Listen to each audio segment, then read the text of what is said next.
बात यह है कि मैंने फैसला कर लिया है, मैं आयरा से शादी कर रहा हूँ। बिजनेस हैंडल कर रहा है, बहुत अच्छा हैंडल कर रहा है, लाउड नहीं होता। वो मामूली लड़की नहीं है। और जो कुछ कामयाब ने किया वो सब देखने के बाद कौन सा बाप अपनी बेटी का हाथ उसे देगा। कामयाब में बहुत पॉजिटिव चेंजेस आए हैं पिछले कई दिनों से। बदलने वाले लोगों की सबसे बड़ी खामी होती है कि वो बार बार बदलते हैं। लड़ता नहीं है, बहुत केयर करता है वो सबकी। कामयार के फादर काफ़ी हैरान होते हैं कि उसमें बहुत ज़्यादा चेंजेस आ रहे हैं। वो अपनी बीवी से कह रहे होते हैं कि कामयार में काफ़ी ज़्यादा चेंजेस आ रहे हैं और अच्छी बात यह है कि काफ़ी पॉजिटिव चेंजेस आ रहे हैं।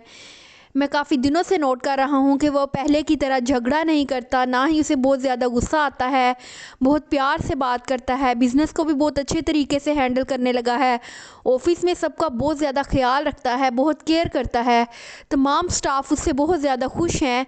उसके इतने पॉजिटिव चेंजेस देखकर मुझे भी बहुत हैरानगी हो रही है कि क्या ये पहले वाला ही कामयार है। उसकी मदर भी काफ़ी हैरान हो रही होती हैं कि ये इतनी जल्दी कैसे चेंज हो रहा है। उसमें बहुत ज़्यादा तहम्मुल आ चुका है, वो ऑफ़िस के तमाम मसाइल हल करता है, बिज़नेस को भी पहले से काफ़ी ज़्यादा तरक्की दे रहा है।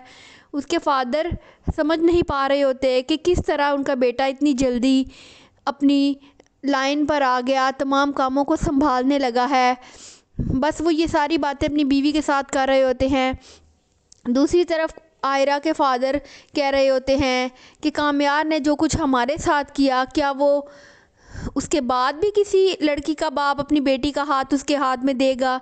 वो परेशान हो रहे होते हैं, उन्हें समझ नहीं आती कि वो आयरा के लिए खावर का रिश्ता सेलेक्ट कर ले या कामयार का इंतज़ार करे, क्योंकि उन्हें आयरा की सिचुएशन भी नज़र आ रही होती है। वो अपनी बीवी से जब ये बातें डिस्कस करते हैं तो उनकी बीवी कहती है कि जिस शख्स में तब्दीली आती है तो उसकी सबसे बड़ी ख़ामी ये होती है कि उसमें बार बार तब्दीली आती है।